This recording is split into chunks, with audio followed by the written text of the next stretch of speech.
वक्फ सुधारणा विधेयकावरून उद्धव ठाकरेंनी केंद्र सरकारवर गंभीर आरोप केलाय।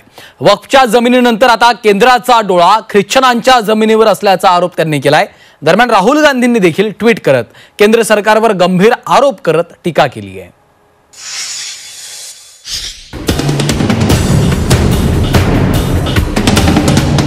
कोणत्याही समाजाबद्दल यांना मनामध्ये प्रेम नाहीये। यांचं प्रेम हे यांच्या मित्रांपुरतं आहे आणि ते सुद्धा जमिनीवरती आहे। हे दुरुस्तीचं विधेयक पारित झाल्यानंतर आता खऱ्या अर्थाने या देशातील आमच्या गोरगरीब मुस्लिम जनतेला, आमच्या मुलांना मुलींना खऱ्या अर्थाने न्याय मिळेल।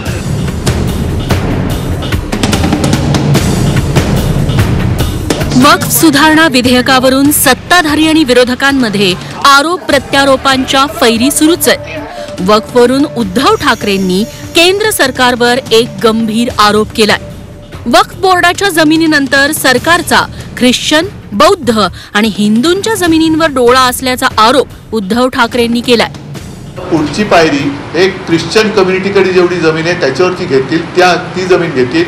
बौद्धांकडे काय असेल, शीख माझ्या बंधूंकडे बांधवांकडे असेल, जैनांकडे असेल, हिंदूंकडे आहे। हिंदू देवस्थानांची जी आहे, अनेकांना असं वाटतं की ही संस्थानं बरीचशी सरकारकडेच आहे। तसं नाही, पण देवस्थानची जी जमीन आहे ती जमीन सुद्धा हे आता काढतील आणि मोक्याच्या जमिनी यांच्या मित्रांना देतील। म्हणजे कोणत्याही समाजाबद्दल यांना मनामध्ये प्रेम नाहीये।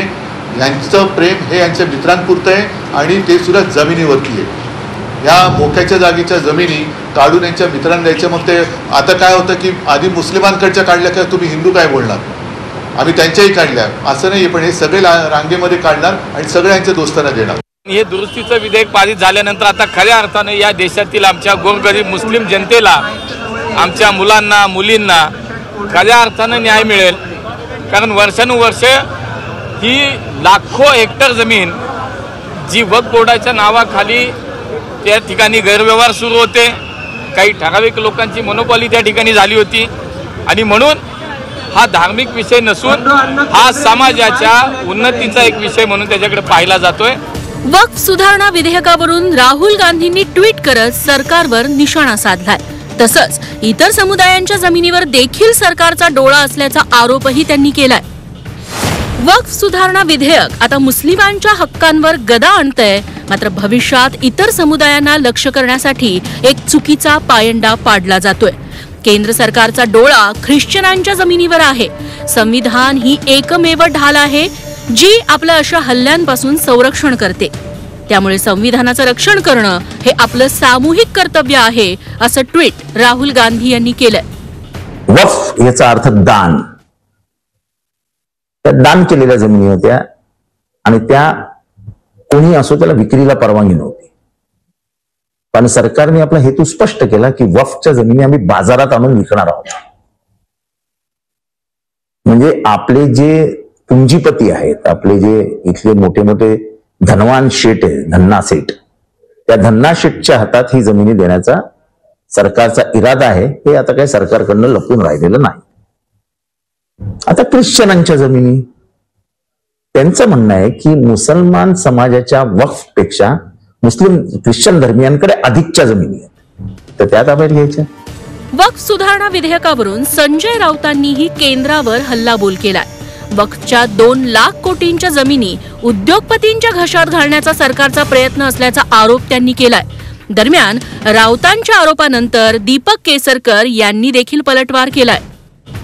या 2 लाख कोटीच्या जमिनी या लोकांना खायच्या हे स्पष्ट आहे।